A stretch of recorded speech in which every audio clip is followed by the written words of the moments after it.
नमो अरिहन्ताणं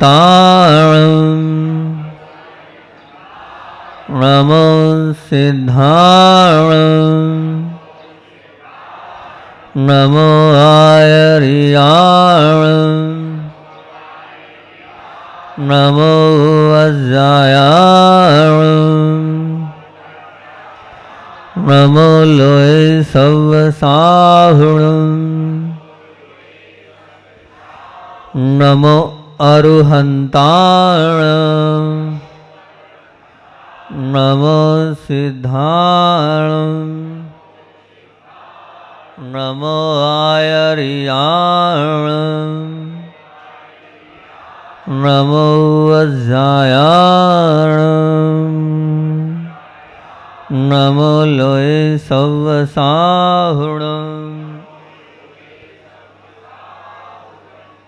सकल गेय ज्ञायक तदपि निजानंद रसलीन सो जिनेन्द्र जयवंत नित अरिरज रहस विहीन। बोलिए देवादिदेव 1008 मूल नायक श्री चंदापुर भगवान मंडी बामोरा के बड़े बाबा आदिनाथ भगवान परम उपकारी आचार्य भगवंत विद्यासागर जी महामुनिराज पूज्य निरंजन संधान सागर जी निरंजन सागर जी महाराज की अपनी चर्चा चल रही थी इंद्रियों को लेकर। 5 इंद्रियां होती है, उन 5 इंद्रियों के विषयों पर अपन चल रहे थे। उसी चर्चा को आगे बढ़ाते हुए अपन कुछ समझने का प्रयास करते हैं।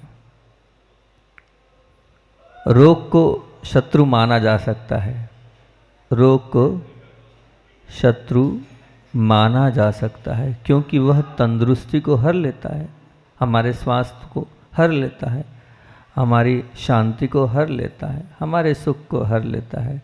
इसलिए हम रोग को क्या मानते हैं? शत्रु मानते हैं। बदमाश को शत्रु माना जा सकता है। क्यों बदमाश को शत्रु माना जा सकता है? क्योंकि वो हमारी संपत्ति को लूट रहा है, हमारे धन को लूट रहा है, हमारा सब कुछ चला जाएगा। इसलिए बदमाश भी हमारे लिए क्या है? शत्रु है। आपकी गाड़ी कमाई, आपने मेहनत से कमाया है, वो धन लूट के ले जा रहा है, इसलिए वह बदमाश भी आपके लिए शत्रु है, उसको आप शत्रुवत मानते हैं। आप उस कातिल को भी दुश्मन मान सकते हैं, मानते। क्यों? क्योंकि वो आपके प्राण हरण करने वाला है। जिन प्राणों से आपको जीना है, उन प्राणों को ही समाप्त करने वालों को भी आप हमेशा दुश्मन की तरह देखते हैं कि कब ये मेरे साथ गलत कर ले। कोई भरोसा नहीं, कोई पता नहीं ये कब हमारे प्राण हर ले। उसको भी आप हमेशा शत्रुवत देखते हैं और शत्रुवत व्यवहार करते हैं। ये एक सामान्य चीज़ है। परंतु मैं कुछ दूसरी चीज़ करूँगा। अनियंत्रित इंद्रियाँ, अनियंत्रित इंद्रियाँ मदहोश कषाय। अनियंत्रित इंद्रियाँ और मदहोश कषाय। तीसरी चीज़, ना दिखाई देने वाले ये कर्म। इन सब में शत्रु के दर्शन करने के लिए हमारा मन तैयार नहीं है। उन सबको तो हम शत्रु मान रहे हैं। वो रोग को शत्रु मान रहे हैं, वो बदमाश को शत्रु मान रहे हैं, और वो कातिल को हम शत्रु मान रहे हैं कि प्राण ले लेगा। लेकिन अनियंत्रित इंद्रियां, मदहोश कषाय और ना दिखाई देने वाले ये कर्म, इन सब में हम शत्रु मानने के लिए तैयार नहीं है। हमारी मानसिकता नहीं है कि ये शत्रु हैं। क्यों? ऐसा क्यों? क्योंकि ये जो इंद्रियां हैं ये सुख का अनुभव कराती है। ये जो इंद्रियां हैं, ये 5 प्रकार की जो इंद्रियां हैं, ये सुख का अनुभव कराती है। और जो सुख का अनुभव कराती है, भला उसको हम शत्रु कैसे मान सकते हैं? अंदर से मानने को तैयार नहीं होता है मन इनको शत्रु। कषाय आधिपत्य का सुख देती है। कषाय आधिपत्य का सुख देती है। लोभ है, मान है, ये आधिपत्य स्वामित्व का दिग्दर्शन कराने वाली है। भला इन कषायों को, इन मदहोश कषायों को हम शत्रु कैसे स्वीकारें?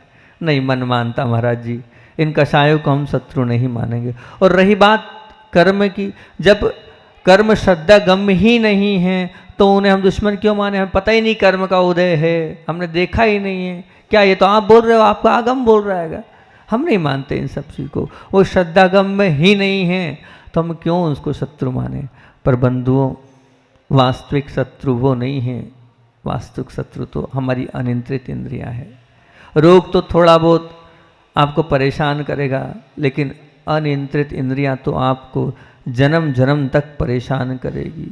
संसार में भटकाने का अगर कोई हेतु है तो ये अनियंत्रित इंद्रियां है। ये जो मदहोश कषाय है ये वास्तविक शत्रु है। वो जो धन ले जाने वाला है वो शत्रु नहीं है। धन तो हाथ का मेले, वापस कमा लेंगे हम, पर जो हम कषाय के वशीभूत होकर जो कार्य कर जाते हैं उसका क्या नतीजा निकलता है आप स्वयं जानते हैं, बिल्कुल जानते हैं। और कर्म को हम मान ही नहीं रहे, हम कर्म के लिए स्वीकार ही नहीं कर रहे हैं कि वो हमारा बुरा करने वाला नहीं। जो बुरा किया है कर्म ने किया है। और इन सभी को आप अगर जब तक शत्रु के वेश में नहीं स्वीकारेंगे तो आप अपने जीवन में आगे बढ़ ही नहीं पाएंगे। क्योंकि अगर आत्मा के सद्गुणों को प्रकट करना है तो हमें इन पे स्वीकार करना पड़ेगा। पूर्व आचार्यों ने इन सबको भाव शत्रु से संबोधित किया है। क्या कहा है? भाव शत्रु। मतलब ये जो इंद्रियां हैं, ये जो मदहोश कषाय हैं, जो ना दिखाई देने वाले कर्म हैं, ये भाव शत्रु है। हमारे आचार्यों ने भाव शत्रु कहा है। क्योंकि जो आत्मा के सद्गुण लूट ले, वो धन लूट रहे थे और ये क्या लूट रहे हैं? सद्गुण लूट रहे हैं। ये आत्मा के सद्गुण लूट रहे हैं, ये आत्मा की समाधि को बिगाड़ रहे हैं। वो तो स्वास्थ्य बिगाड़ रहा था, उसको आप दुश्मन बना रहे हो, लेकिन ये आपकी क्या आत्मा की समाधि को बिगाड़ रहे हैं। ये आपके आत्मा के दोषों का भाजन बनाकर दुर्गति में धकेलने वाले हैं। वो तो आपको कहाँ दूसरी पर्याय में धकेल रहे थे तो उसको कातिल मान रहे थे, लेकिन ये दोषों का भाजन बनाकर आपको दुर्गति में डालने वाले हैं। विचार तो करो, निसंदेह इनमें इंद्रिय, कषाय और कर्म का समावेश, इन तीनों को आप स्वीकार करो। इंद्रियों को, कषायों को और शत्रुओं को। असल में क्या है, जो दृश्य शत्रु होता है उसका सामना तो किया जा सकता है। हाँ, फलाने चंजी है, वो हमारे लिए बंदूक लेके घूम रहे हैं, तो दृश्य शत्रु का तो सामना किया जा सकता है। पर जो अदृश्य शत्रु होते हैं ना, उनका सामना करना बहुत कठिन काम है, उनसे लड़ना बहुत कठिन काम है। और अनंत काल अगर हमें इस पर्याय में भटकते हुए हैं तो इसी के कारण है। अगर हमें अपना सब कुछ सुधारना है, इन शत्रुओं से हमें लड़ना होगा, इन शत्रुओं से हमें भिड़ना होगा, इनके साथ विद्रोह करना होगा। एक चर्चा थी कि एक चिंतन किया है हमने, 5 इंद्रियों की बात चल रही है, तो आज जिह्वा इंद्री की चर्चा करने के लिए मन बनाया है मैंने। काय के लिए? जिह्वा इंद्री के लिए। तो चिंतन जो जिह्वा इंद्री पर आया वो आपके सामने रखता हूँ, क्योंकि हर व्यक्ति की एक भावना है, महाराज जी कुछ नहीं चाहिए, हमारा समाधि मरण हो, अंत समय हमारा भला होगा, सब भला होगा। और आचार्य श्री भी बोलते हैं कि अगर पूरी जीवन की साधना और तपस्या का फल ये है, अंत अगर आपका अच्छा हो गया तो सब, अंत भला सो सब भला। आचार्य श्री तो इतना अच्छा उदाहरण देते हैं, पूरा मंदिर बना लिया, सब कुछ कर लिया, मंदिर बनाने के बाद भी कलशारोहण का महत्व अपने आप में है ही। बोले समाधि कलशारोहण के जैसे है। पूरे जीवन कषाय नहीं करी, लेकिन अंत में कषाय कर ली तो बिगड़ जाएंगे हम। तो हर मोक्ष मार्गी का, हर त्यागी वृत्ति का, हर श्रावक का एक ही लक्ष्य है कि मेरा अंत सुधर जाए, मेरी समाधि सुधर जाए। क्योंकि अगर मेरा द्रव्य वर्णन हो गया तो मैं अपने आप में उस मोक्ष मार्ग पर आगे बढ़ जाऊंगा। तो उसके लिए एक ही बात मैं आप लोगों के सामने रखता हूँ। आप सब चाहते हैं हमारा मरण अच्छा हो, अंत अच्छा हो, तो आहार की लेस्या को अत्यंत फीका और दुबला करना पड़ेगा। आहार की लेस्या को अत्यंत क्या करना पड़ेगा? फीका और दुबला करना पड़ेगा। फीका, और मैं समाप्त करने की बात नहीं कर रहा हूँ, मैं आहार, आप क्या कह रहा हूँ ध्यान से सुनना, मैं नहीं कह रहा हूँ आप त्याग कर दो, मैं कह रहा हूँ आहार की लेशा को फीका और दुबला करना पड़ेगा, अन्यथा मन अगर उसी में रम गया तो ध्यान रखना समाधि आपकी बिगड़ जाएगी। समाधि आपकी क्या होगी? बिगड़ जाएगी। बहुत अच्छे से आपने, एक बात आपके बीच में रखता हूँ, शायद हो सकता है उस बहाने आपके मन में कुछ बैठ जाए। आपने बहुत से लोगों को देखा होगा वृद्धावस्था में, वही कहते हैं कान से कुछ कम सुनाई देता है। बहुत से लोगों को आपने सुना होगा, ये कहते हैं महाराज जी कान से बहुत कम सुनाई देता, वृद्धावस्था है। बहुत अच्छी बात है ये। आँख से बहुत कम दिखाई देने लगा है महाराज जी, अब वो गया, अब तो हम देख भी नहीं पाते हैं, कौन है उसको पहचान भी नहीं पाते हैं, अच्छे से दिखता नहीं है। सुना होगा आपने, सुना है ना? हाँ तो बोलो। हाँ तो मैं समझूँ कि हाँ आप सो नहीं रहे हो। फिर उसके बाद आपने ये भी देखा होगा, कुछ लोग बोलते हैं महाराज जी आजकल हाथ कांपते हैं, हम आपको आहार नहीं दे पाएंगे। क्यों? बुढ़ापा है, हाथ कांप रहे हैं। ये भी आपने सुना होगा। कुछ ये कहते हैं महाराज जी लाठी की आवश्यकता है। क्यों? पाँव लड़खड़ाने लगे हैं, अब यहाँ से लेके वहाँ तक मंदिर भी जाना मुश्किल है। पोतों से बोलते हैं भैया गाड़ी पे ले जाओ, वहाँ तक छोड़ के आओ। सुना होगा ना, पाँव लड़खड़ाते हैं। अब कुछ बोलते हैं हमारा आजकल हृदय भी अच्छे से काम नहीं करता है, ऐसी सांसें चलने लग जाती हैगी, कुछ भी काम नहीं करता है। कुछ लोग ऐसा बोलते हैं अब दांत भी नहीं बचे महाराज जी, सब कुछ चला गया, अब दांत नहीं है तो कैसे खाएं, क्या खाएं। ऐसी शिकायत करने वाले आपको बहुत मिलते होंगे और मिले होंगे, और सुना भी होगा, आपने सुना होगा ना।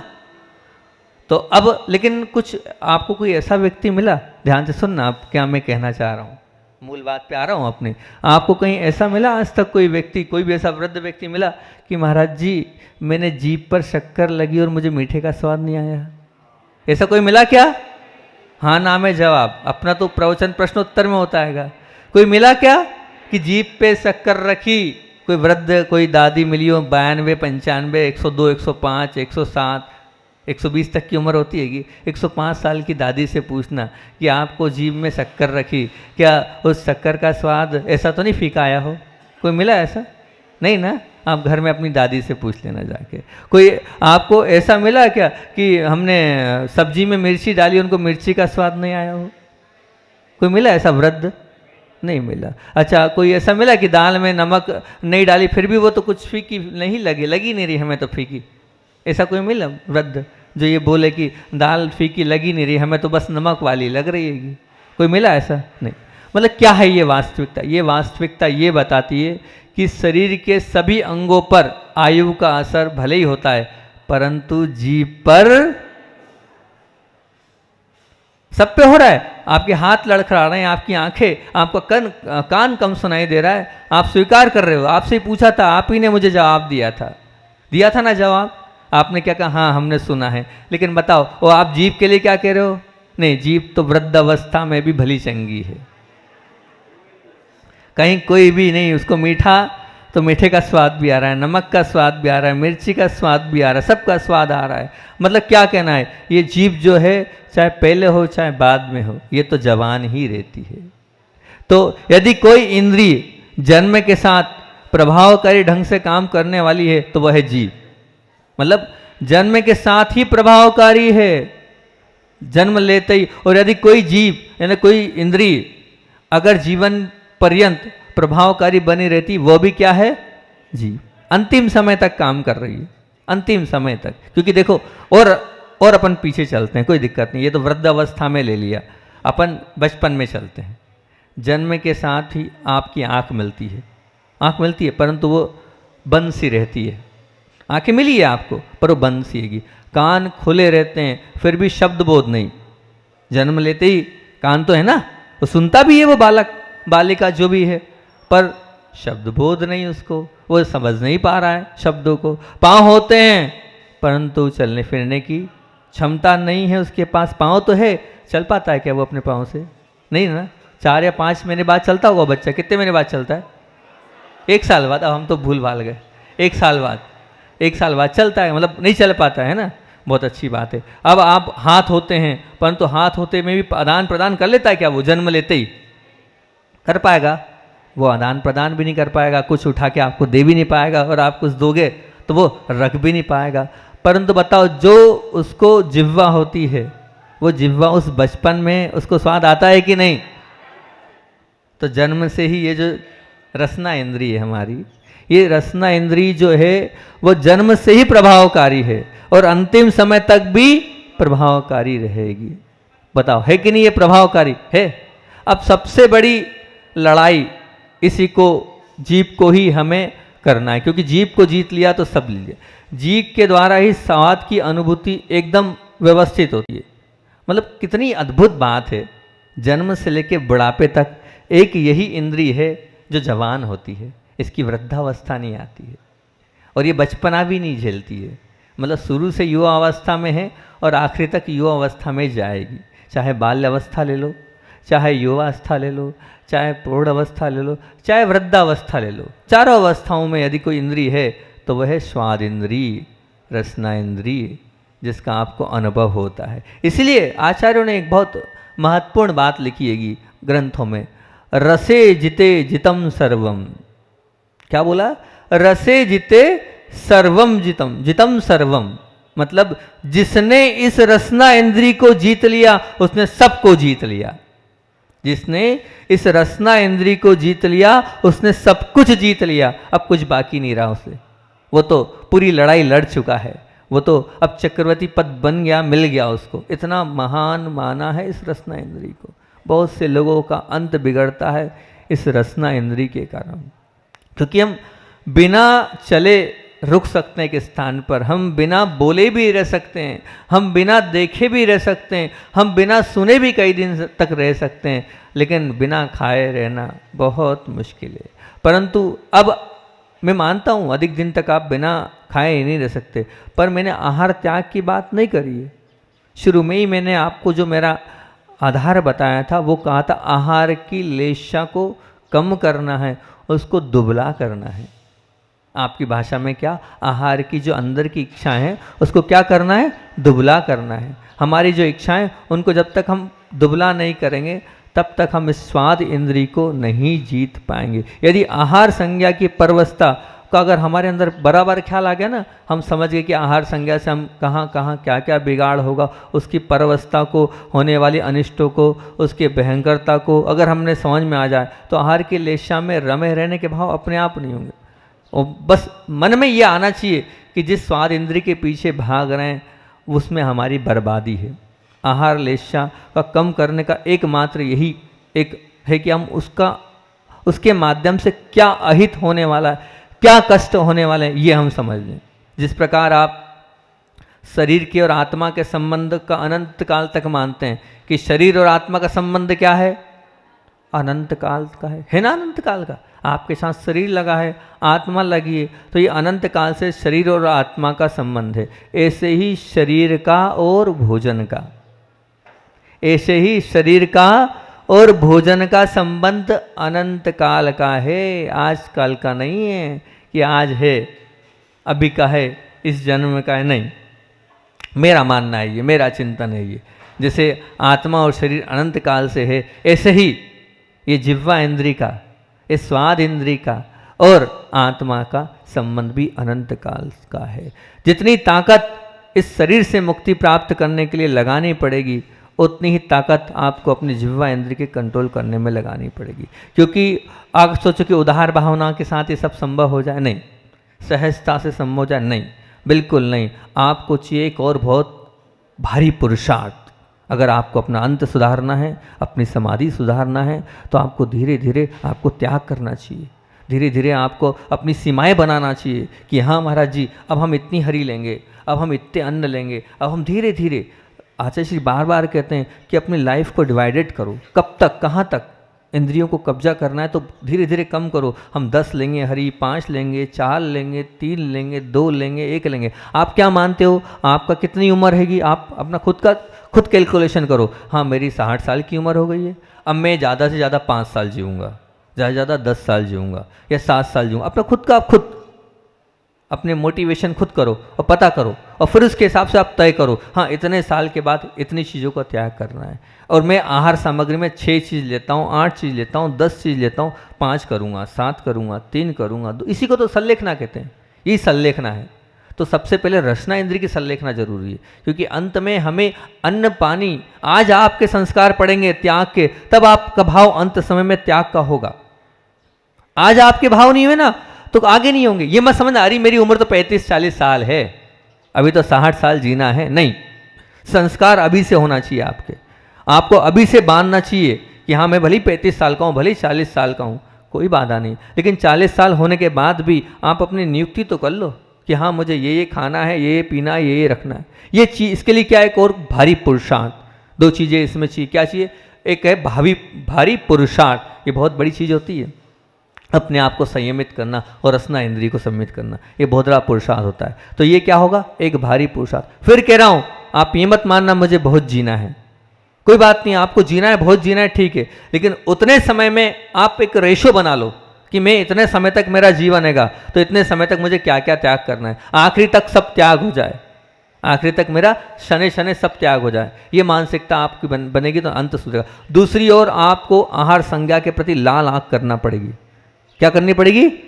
लाल आंख। लाल आंख से तात्पर्य महाराज जी, लाल आंख से आप गुस्सा करते हो ना, समझ लेना, ऐसी आहार के ऊपर आपको लाल आंख करनी पड़ेगी। क्यों? क्योंकि आपको तो प्रलोभन मिलेंगे, आपको तो दिया जाएगा ज़बरदस्ती। कोई भी नहीं चाहता कि हमारे पापा को हम अच्छे से नहीं खिलाएं, कोई भी नहीं चाहता हमारी माँ को हम अच्छे से नहीं खिलाएं। बहू यही चाहेगी कि मम्मी को बहुत अच्छे से रखें, बेटा यही चाहेगा कि हाँ भैया बहुत अच्छे से रहे। वो तो आपको प्रलोभन देंगे, परंतु आपको लाल आंखें रखनी हैं, उस पर क्रोध करना है आपको कि नहीं, बिल्कुल नहीं, मुझे नहीं खाना, मेरा त्याग है। तो वो होगा लाल आंख, मतलब गुस्सा करने से। उस पर गुस्सा नहीं करना है, आहार संज्ञा पे गुस्सा करना है। बालक पे गुस्सा नहीं करना है, बहू पे गुस्सा नहीं करना है, गुस्सा किस पे करना है? आहार संज्ञा पे करना है। और आपके भाव भी होंगे खाने के, क्योंकि ये इतने साल से उसकी आदत पड़ चुकी है इस रसना इंद्री को, तो वो नमक भी मांगेगी, मीठा भी मांगेगी। बहुत से लोग आते हैं, बोले महाराज जी आप मतलब आचार्य श्री कैसे आहार लेते हैं, इतने साल से नमक नहीं ले रहे हैं, बताओ। हम तो 7 दिन में 1 दिन नहीं लेते, हमें समझ पड़ जाती क्या होता है नमक त्याग, बोलते हैं बहुत सारे लोग। तो उसका क्या कारण है? उसका कारण और उसका अगर हेतु पकड़े तो उसका हेतु यही हैगा कि हमने साधना करी नहीं है मन से। कहाँ से? मन से। अगर हमने लाल आंख दिखा दी ना तो वो कुछ भी नहीं, सब भूल जाएंगे, नहीं यानी नहीं, फिर कभी आकुलता नहीं होगी उसके प्रति, क्योंकि आप भेड़ चाल चल रहे हैं। भेड़ चाल से तात्पर्य क्या? त्याग करना है इसलिए कर रहे हैं, त्याग करना है, सब लोग कर रहे हैं इसलिए मैं रस्सी पाल रहा हूँ और फिर मन मार के कर रहा हूँ। जिसके अंदर क्रूरता होती ना, आदिनाथ भगवान क्या बोलते हैं कि निर्दयता से, निर्दयता भस 7 क्रिया, मतलब क्या? निर्दयता रखो आप, उसमें किसी प्रकार का समझौता नहीं होना चाहिए। जो रसना इंद्रिय के प्रति निर्दयता रखेगा उसका ही मरण सुमरण होगा, अन्यथा नहीं होगा। तो आपको लाल आंखें दिखानी ही पड़ेगी। तो ये जो आप लाल आंख पुरुषार्थ की ओर बढ़ेंगे तो आप तप की ओर अग्रसर होगा। जैसे जैसे आप पुरुषार्थ करेंगे उसके त्याग की ओर, तो एक मान के चलना वो क्या होगा? वो तप होगा। और जो आप लाल आंख दिखा रहे हैं ये त्याग को प्रोत्साहन देगी। जैसी आपकी लाल आंखें हो रही है वो क्या होगी? वो आपको त्याग का प्रोत्साहन देगी। तप आत्मा को आहार के बिना सत्व पैदा करेगा। ये मत समझना कि आप बिना आहार के रह सकते हैं। वो सत्व कब आएगा? जब आपकी पुरुषार्थ होगा। वो पुरुषार्थ मतलब तप, जब तप की भावना होगी तो आत्मा के अंदर अपने आप सत्व पैदा होगा, अपने आप अंतरिंग शक्ति उत्पन्न होगी, और अंतरिंग शक्ति से सब कुछ होता है। देखो साधु लोग रहते हैं कि नहीं, अंदर का स्टेपना रहती, वो भी एक टाइम कर लेते हैं। पहले वो भी 4-4, 5-5 बार खाते थे आपके जैसे, एक टाइम हुआ कि नहीं? और 5 भी करते हैं कि नहीं? सब होता है। अंतराय होते तो रहते कि नहीं? अंदर आत्मा में शक्ति है, हम उसका उजागर नहीं कर रहे हैं। आपके अंदर भी अपार शक्ति है, आप उसको प्रयोग नहीं कर रहे हैं।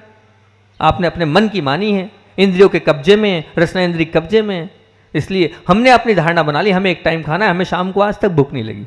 दीक्षा के इतने साल हो गए, मानसिकता ही नहीं है, मन में हमने बनाया ही नहीं कि हमें खाना है, तो बात ही खत्म। जो क्योंकि मानसिकता बना ली हमने, नहीं खाना है, नहीं खाना तो भूख ही लगेगी। अब अंतरा हो गया तो उसके प्रति हमारे अंदर ये नहीं है भूख लग रही है, खत्म, नहीं है ना, नहीं, ऐसा नहीं हमारे अंदर होना चाहिए। ऐसी लाल आंख हमारे अंदर होगी तो सब अपने आप अच्छा होता चला जाएगा। वो लगेगा ही नहीं हमने ये चीज़ छोड़ी है या हमें खाना है, या हमारा मन उस ओर जाएगा। तो वो सत्व कहाँ है? आपके आत्मा में है। उस सत्व को आपको उत्पन्न खुद स्वयं करना पड़ेगा, अपने खुद के भावों से, अपने खुद के परिणामों से। और वो जो त्याग आपने किया पदार्थों के बिना पसंदगी के, आपको संभाव पैदा कर देगा। मतलब जैसे ही आपके त्याग की भावना हुई ना तो आपके अंदर क्या हो जाएगा? एक संभाव हो जाएगा कि मुझे कुछ पसंद नहीं है। मुझे कुछ पसंद नहीं है, मेरी जिह्वा इंद्रिय को कुछ पसंद। तब जब आप लाल आंखें करोगे, लाल आंखों के माध्यम से त्याग की भावना जगेगी, और त्याग की भावना के बाद वो पसंदगी में अपने आप संभाव आ जाएगा।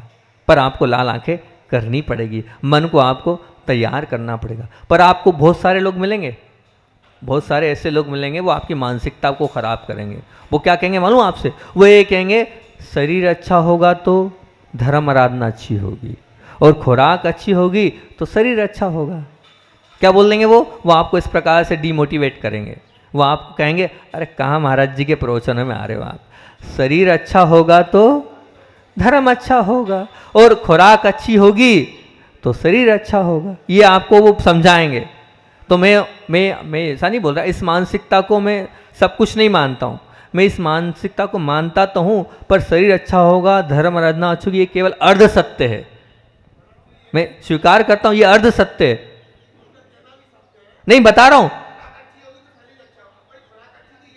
नहीं सुनो, अब आगे सुनो, आप इसको अर्ध सत्य बोल रहा हूं मैं नकार नहीं रहा हूं उसको, मैंने नकारा नहीं है, मैंने क्या बोला है? अर्ध सत्य। अर्ध सत्य। अपूर्ण सत्य क्या है? पूर्ण सत्य आपके सामने रखता हूं, अर्ध सत्य है ये जो लोग बोल रहे हैं ये अर्ध सत्य है। मैं साबित करके बताऊंगा क्या बोलना चाह रहा हूं पूर्ण सत्य। तो पूर्ण सत्य क्या है महाराज जी? तो मैं बताता हूं, मन निर्मल होगा, मन निर्मल होगा, सत्व अंदर से प्रचंड होगा, आराधना के प्रति तीव्र लगन होगी, और महत अंदर से पाप भीरुता होगी, तो आपकी धर्म आराधना अच्छी होगी, शरीर से नहीं होगी। क्या होगा? मन निर्मल। आपके मन में निर्मलता चाहिए, शरीर की पुष्टता से कुछ नहीं होने वाला। ये छोड़ दो आप बात कि शरीर से सब कुछ होता है। मन निर्मल होना चाहिए, मन की निर्मलता से सब कुछ होता है। मन निर्मल ही नहीं है, शरीर अच्छा होगा तो क्या कर लोगे आप बताओ? अंदर से सत्व प्रचंड होना चाहिए, सत्व मतलब अंदर की ताकत होना चाहिए, आत्मा की शक्ति होना चाहिए। आत्मा की शक्ति नहीं होती तो अच्छे अच्छे शरीर वाले कुछ नहीं कर पाते हैं।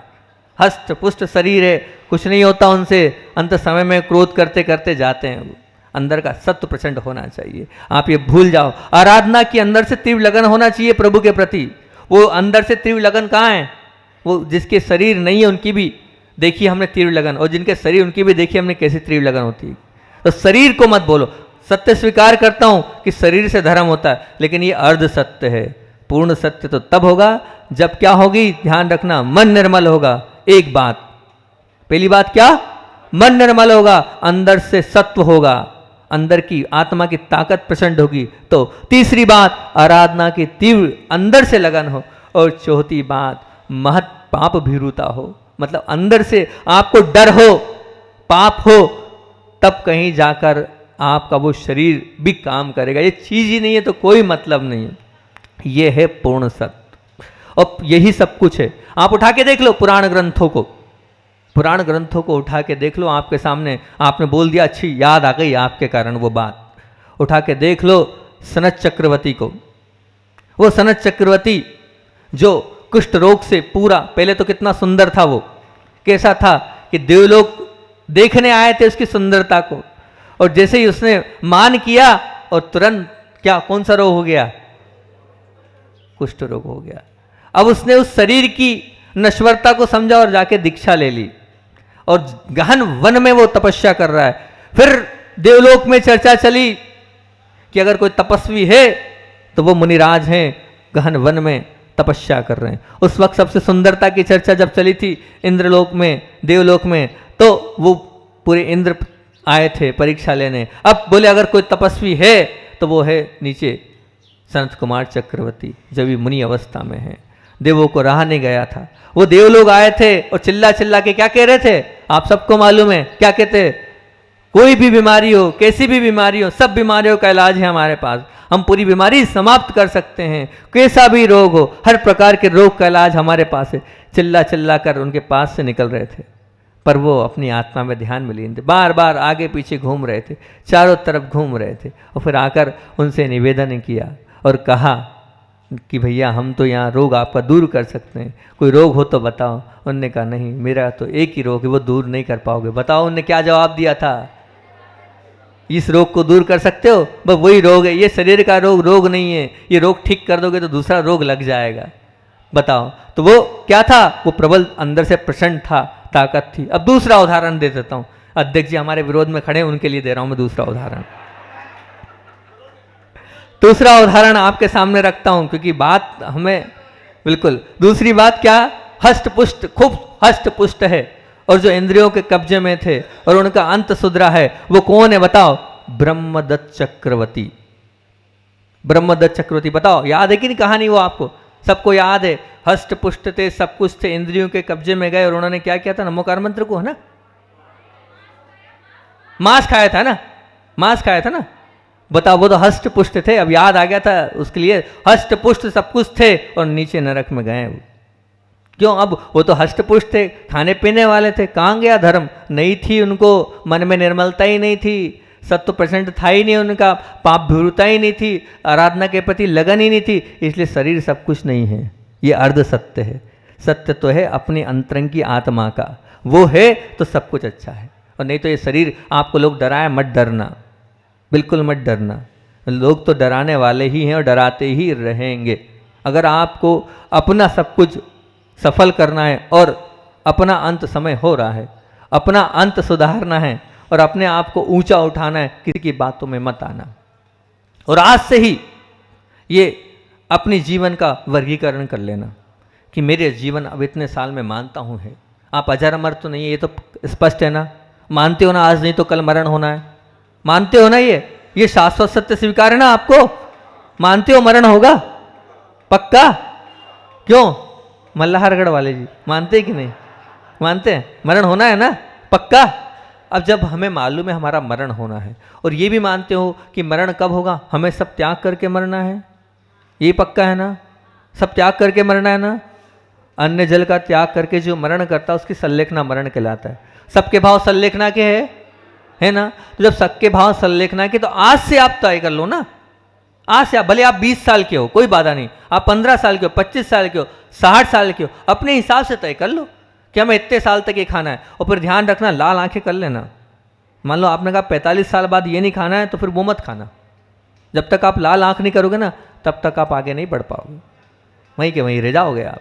तो अंत सुधारना है तो रसना इंद्री को जीतना बहुत जरूरी है। इस रसना इंद्री को जीतोगे तभी आप आगे बढ़ पाओगे, अन्यथा आपका समाधि मरण होगा ही नहीं, बिल्कुल नहीं होगा। जब आज आप नहीं छोड़ पा रहे हो तो जैसे जैसे वृद्ध होते जाओगे वैसे वैसे तृष्णा बढ़ती चली जाएगी। मैंने बहुत से वृद्ध लोगों को देखा है, उनका अंत बिगड़ते देखा है, मैंने अपनी आंख से देखा है कि ये क्या थे उस समय और अब क्या है ये, इनने कैसी कैसी अच्छी प्रतिमाओं का पालन किया था और आज मांग रहे हैं ये।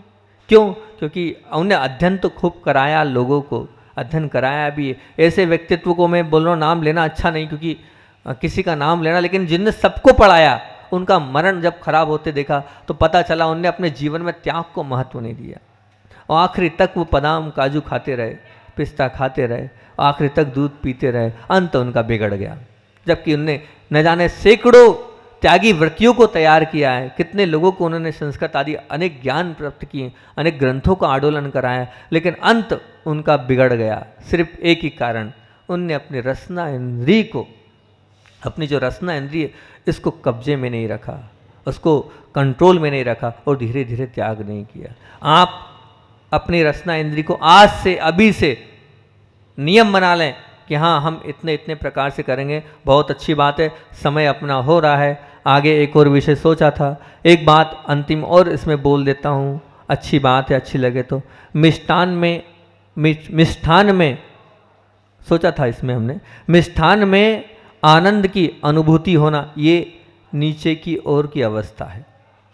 मिष्ठान में आनंद की अनुभूति होना ये नीचे की ओर की अवस्था है और आनंद में मिष्ठान का अनुभव होना ये ऊपरी अवस्था है। आनंद मतलब काय का? आत्मा का आनंद, आत्मा का आनंद, त्याग का आनंद, धर्म का आनंद, प्रभु की भक्ति का आनंद, इसके अंदर जो मीठापन का अनुभव होता है वो ऊपरी अवस्था है। मैं चाहता हूं पूरे बामोरा वाले उस ऊपरी अवस्था में आए, उस आत्मा की, उस प्रभु की भक्ति, उस गुरु की भक्ति का आनंद लेंगे तो आपका आनंद बहुत बढ़ जाएगा। आपको सात्विक आनंद की अनुभूति होगी और वही आनंद है, वो जो मीठेपन का आनंद है, जो रसगुल्ले का आनंद है, जो मिठाई का आनंद है, जो क्या आजकल बच्चे लोग खाते हैं वो मैं भूल गया नाम, तो नहीं फास्ट फूड नहीं वो, बट पनीर, कौन सा पनीर जो है वो खाते हैं आजकल, अब सुनते तो हैं कहाँ, उसका आनंद है, वो आनंद नहीं है। आनंद तो सच्चा आनंद तो प्रभु भक्ति का है, सच्चा आनंद तो आत्मा के अंदर घुसने का है। उसकी आनंद, उसका मिष्ठान, उसका मीठापन का अनुभव करोगे तो बहुत अच्छा होगा। आचार्य श्री का कुछ सुनाना है क्या? टाइम तो हो रहा है, लेकिन हमारी तो छुट्टी है, हमें विकल्प नहीं है। आप लोग भी छुट्टी है क्या? ठीक ठीक, 2-3 मिनट में ले लेता हूँ, क्योंकि उधर भी जाना है हमें, आगे का काम करना। 2-3 मिनट में एक छोटी सी बात बोल देता हूँ। आचार्य भगवान के विषय में आपकी बहुत अच्छी भावना रहती, कुछ सुनाओ सुनाओ सुनाओ। एक भोपाल का प्रकरण सुनाता हूँ मैं।